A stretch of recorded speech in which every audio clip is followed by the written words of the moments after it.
सभी ऑटो वाले भाइयों को दशहरे की, नवरात्रों की, दिवाली की, छठ की और भी जितने बहुत सारे त्योहारों का मौसम है, सबकी बहुत बहुत शुभकामनाएं। और भगवान आप लोगों को खूब खुश रखे, आपके परिवार को खुश रखे, स्वस्थ रखे आप सब लोगों को और खूब तरक्की दे।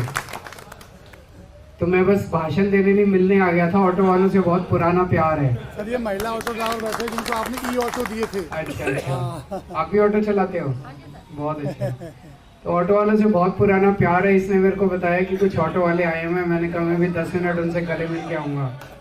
आप लोगों से मिलने के लिए आ गया। कैसा चल रहा है? सब अच्छा चल रहा है? नहीं सर, क्यों, क्या हो गया?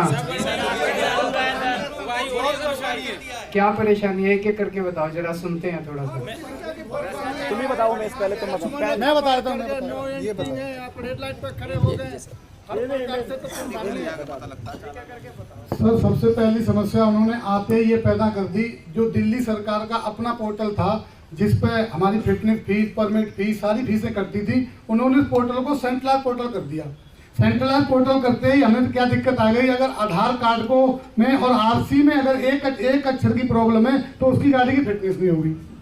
और उन्होंने हर चीज में ओटीपी लगा दिया। फिटनेस फीस कटा हो तो ओटीपी, फिटनेस को डाउनलोड करेंगे तो ओटीपी, परमिट डाउनलोड करेंगे तो ओटीपी। तो अगर यही हाल रहा तो सर कम से कम 6 महीने के अंदर में दिल्ली की 20% ऑटो घर पे खड़े हो जाएंगे जिनको फिटनेस नहीं मिल पाएगी। प्रदूषण के पेपर बनवाओ उसमें भी ओटीपी, प्रदूषण पेपर बनवाओ उसमें ओटीपी, ऐसा झमेला डाल दिया है। और अधिकारी, अगर आपने शिकायत कर दी मेरे भ्रष्टाचारी है अधिकारी, तो समझो वो वहीं जम के बैठेगा, उसका ट्रांसफर नहीं होगा। फिर इतना बुरा हाल कर रखा है सर। गाड़ी पास नहीं हो सकती किसी कीमत पे गाड़ी पास नहीं हो रही सर, बहुत परेशान। फीस भी जो पहले 0 कर रखी थी वो भी कई सारी फीस वापस चढ़ा दी।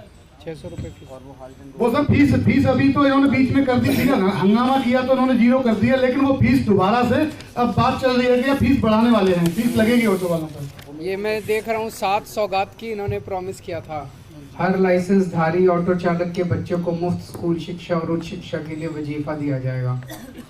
सभी ऑटो चालकों को प्रधानमंत्री योजनाओं के तहत 17 सितंबर 2025 से जीवन बीमा मिल गया।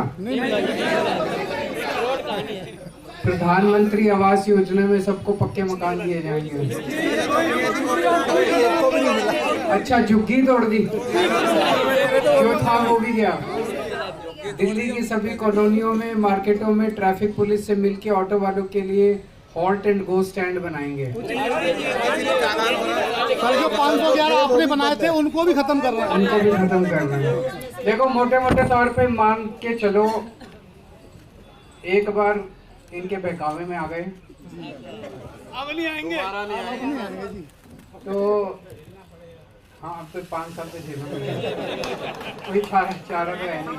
और एक और समस्या कानूनी है। और एक और समस्या है कि जैसे जो आपने 511 ऑटो स्टैंड बनवाए थे, अब वहाँ पे ट्रैफिक पुलिस क्या कर रही है कि आप हॉल्ट एंड गो के सामने खड़े हैं तो ठीक है, हल्का सा भी अगर आप पीछे खड़े हैं तो पुलिस चालान नहीं करती है, सीधा फोटो खींच के ट्रैफिक कंट्रोल रूम के पास भेज देती है और उसका चालान ऑटोमेटिक जो एड्रेस पे आ जाता है। और इस प्रकार से सारे ऑटो ड्राइवर्स दुखी है क्योंकि उसको पता ही नहीं चलता कि मेरा ये चालान कब हुआ था। तो ये बहुत बड़ी समस्या सर, ये मतलब चर्चा करने लायक।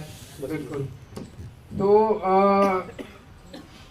हमें याद है जब 2013 में पहली बार चुनाव लड़े थे तो कांग्रेस से भी आप लोग इतने ही परेशान थे और मैं आप लोगों के बीच में आता था। वो वक्त ऐसा था जब ऑटो वालों की कोई बात नहीं करता था, विलन बना रखा था। कहते थे ऑटो वाले चोर, ऑटो वाले डाकू, ऑटो वाले लूटते हैं, ये करते हैं, वो करते हैं। मैंने रामलीला मैदान में आप लोगों की रैली में आया था, तो मेरे को कई मिडिल क्लास वालों ने बोला कि आप तो ऑटो वालों से मिले हुए हो, आप जितना ऑटो वालों के बीच में जाओगे आपको वोट नहीं पड़ेंगे। मैंने हर कॉलोनी में जाके समझाया था लोगों को कि अगर ये चोर होते, लुटेरे होते तो इन्होंने बड़े बड़े मकान बना लिए होते।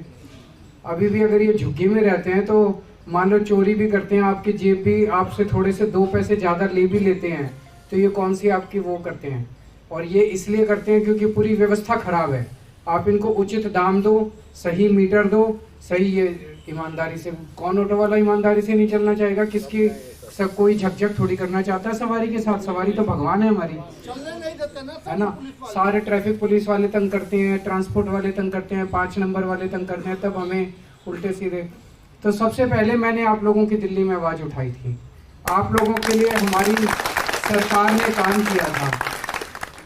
10 साल हमारी सरकार रही, मैं आपको नहीं भूला, एक बारी आप भूल गए मेरे को। तो अब अपने को 5 साल इंतजार करना पड़ेगा। इन्होंने तो घर भी नहीं छोड़े, बहुत तकलीफ होती है जब देखता हूँ मैं झुग्गियाँ तोड़ रहे हैं, बुलडोजर से तोड़ रहे हैं, बच्चे सड़कों के ऊपर आ गए, उनकी किताबें कापियाँ सारी बुलडोजर के नीचे खराब हो गई। मतलब झुग्गी वालों को पता नहीं इन्होंने क्या क्या इस बार लालच दिया था, पैसे दिए, ये लालच दिया, वो लालच, जहाँ झुग्गी वहीं मकान का वो दिया था। ये क्या पता था जहाँ झुग्गी वहाँ मैदान बना देता जहाँ झुग्गी वहाँ मैदान हो गया सर। हाँ, जहाँ झुग्गी वहाँ मैदान हो गया। इन्होंने जहाँ झुग्गी वहाँ मकान का दिया जा रहा। तो अभी थोड़े दिन इंतजार करना पड़ेगा, उसके बाद आप सभी लोग एक बार दोबारा थंपिंग मेजॉरिटी के साथ अपनी सरकार को वापस